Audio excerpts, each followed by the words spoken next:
started like more than 20 years ago with a mutoid waste company. It's an English art company. I do sculptures, and they're not necessarily robots. They don't necessarily move. You know, only some of them I animate. That happened like about 15 years ago, when I was actually building the face of Sir Elton John over there. I accidentally stumbled into the pneumatics. A friend showed me what a pneumatic is and what to do to make it move, and then I started to move the face of the one sculpture, and then suddenly had a robotic sculpture.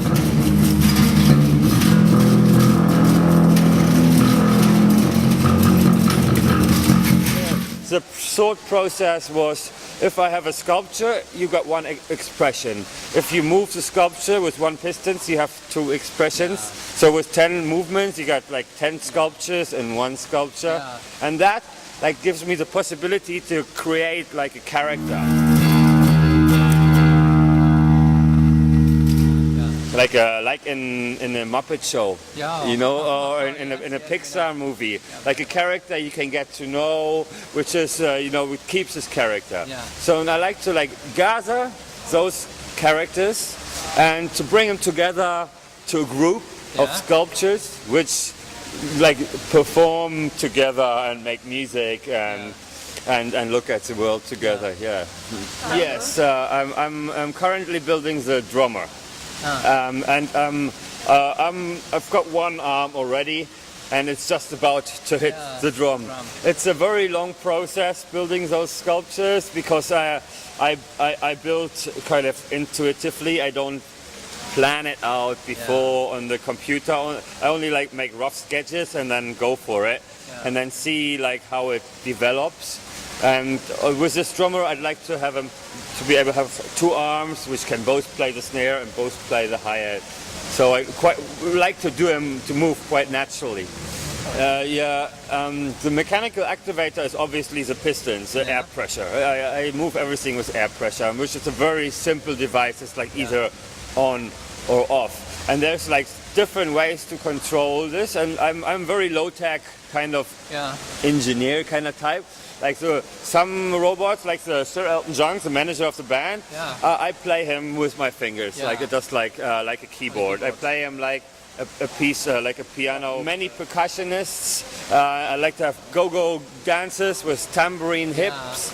I need loads more birds, and I'd like to have also a show piece around the band. The band is the backbone of the show, and in front of the band I would like to show acts, like for example a robot tiger jumping through a ring, because I really want to replace the poor tigers which are still in a circus, and I don't think this is up to date anymore. Tigers should be left alone in the wilderness.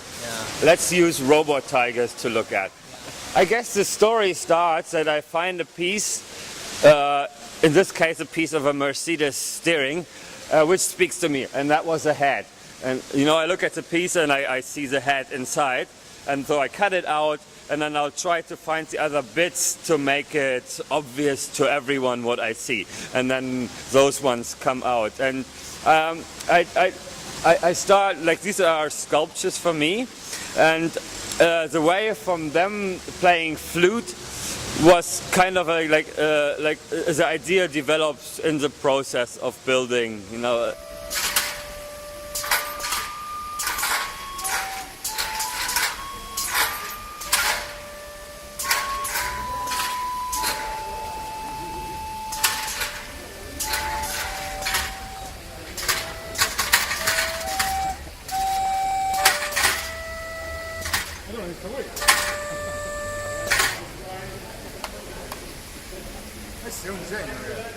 Okay, and that was Sir Elton John. Thank you very much.